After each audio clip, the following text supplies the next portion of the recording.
Welcome to another exciting edition of Swim Easy Speed. We're going to be doing another video analysis today. This was an athlete that came down for kind of a little swim intensive kind of camp. He swam with a team. We did some stroke work in the endless pool. And this is just kind of a video of everything that we covered and some of the gains that he was able to make in the 6 days that he was here. So here we go. So this just happened back in August is when we did this. So here was kind of him in the first practice that he swam with the team on Monday morning, 6 a.m. So you can see, and we'll back it up a little bit. All right, play it for you again. And what I want you to look at is how kind of on his recovery part of the stroke, so when the arm is coming over the top of the water, it seems to get stuck, almost like there's a block. So right there, it looks like it's kind of, there's a little hiccup in the stroke.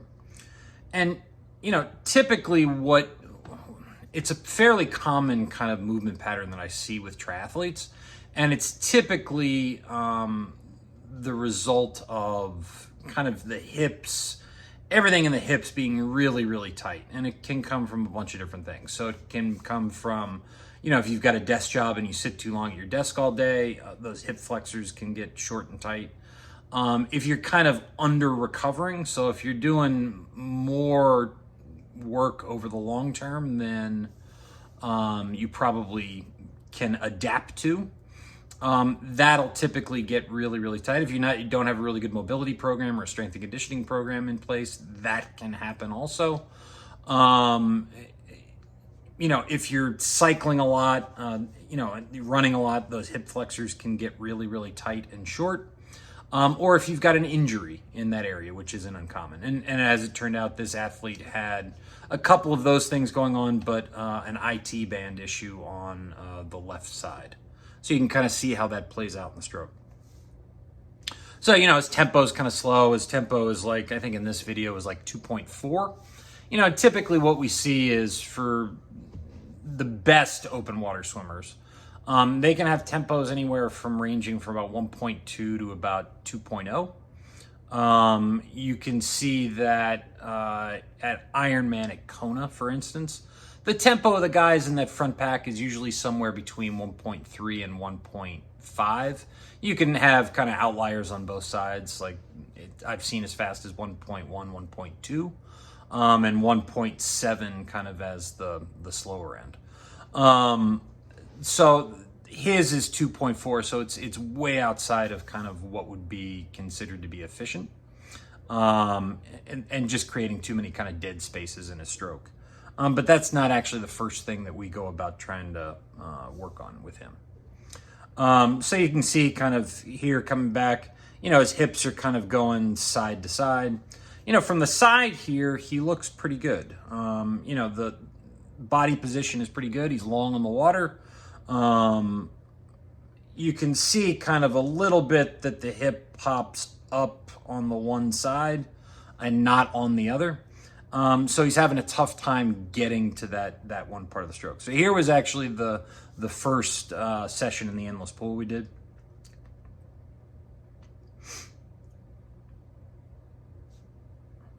So you can see, you know, one of the things that the endless pool does is you can see kind of that overall body position. He's a little bit angled down. And again, what we're trying to do is get as long as we can. So we want that water line to be as long as possible. The longer, the better. And this is for a couple of reasons, but mainly what we're doing there is you're just getting more surface area on the water, flat on the water with the surface of the water. So theoretically, you can be faster or more efficient, or you're going to get more distance per stroke. The other thing is it creates less drag. So here you can see kind of the overhead. And here's the one thing I want to point out is he's almost got kind of this C kind of motion going on the one side. And that's because he's pulling harder to the one side than the other. And that was one of the first things that we worked on, was really trying to get the stroke a little bit more balanced from side to side. So here we are. You can see right here, he's pulling way wide outside his body. So here, you know, this right here, the hand should probably be more in line in there. So if midline is kind of there, you know, he'd want that hand kind of skirting that midline a little bit more. Because right now, and I'll show you on that, you'll be able to see on the next video that we cover, and you can see kind of, here, we'll back it up because this is an important part. So right there, so you can see kind of that gap between the top of his butt and the water line. You know, that's easily 10, 15 seconds under right there. So here we go. You can see, here's that right side again. So right here, he's basically isolating the entire pull to the top part of his shoulder. So not only are you really taking all of those big muscles out of the equation to pull you forward, you're then isolating everything to the top part of your shoulder, putting all of your body weight there. And you're setting yourself up for a shoulder injury, just an overuse injury eventually. And then you're really limiting kind of how much distance per stroke you can get, because you're really limiting how much power you can generate on the water. So if, you know, here's a front-on shot. So there's midline down his body. You know, the hand should really come really, really close to kind of skirting that midline when he comes in, as he rotates through the stroke. And you can see kind of, you know, he rotates pretty well there. Not as well onto that other side. And, you know, some of that is because just the hip isn't going to go that way, because the IT band issue is kind of hampering him a little bit. So here we go. Here's kind of the second time. And here we go through kind of a progression. We'd worked on kind of getting some feel for pulling harder on that right side, bringing that hand in to be able to get the lat involved a little bit more on pulling. And here we go through a progression to kind of get that back end up.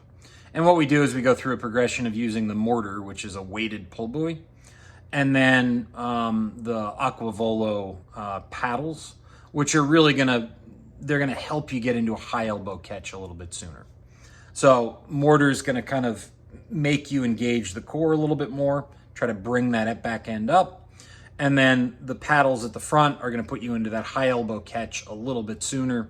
And hopefully you can connect top part of the stroke to the core, bottom part of the stroke to the core. And so you can see his hips are coming up a little bit more than they were from the previous session. Tempo's a little bit better. And then here we take off the mortar. And you can see his hips pop up even more. His feet are closer to the surface of the water. And he's getting, you know, a pretty good grab on the water at the front.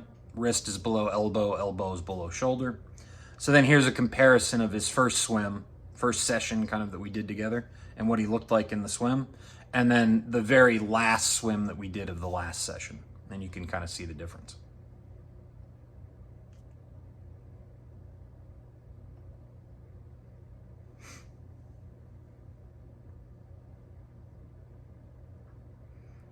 So here you can see, you know, he's really picked up the pace. He's really kind of engaged up and down that chain, which looks a lot better. At the end of the day, I think overall he dropped somewhere in like the 6 to 8 second 100 range.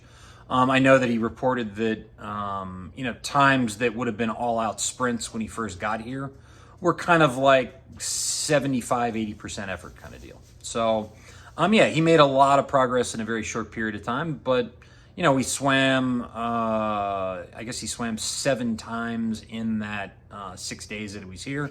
We did 2 sessions in the endless pool for 50 minutes apiece. And he was able to get some really good stuff that he can work on now for the next few months to help improve his technique and, you know, get at the fitness and conditioning that he's looking at in the water to swim faster. And yeah, we had a really good time doing it. So it was great to have him here. So as always, thank you for tuning in.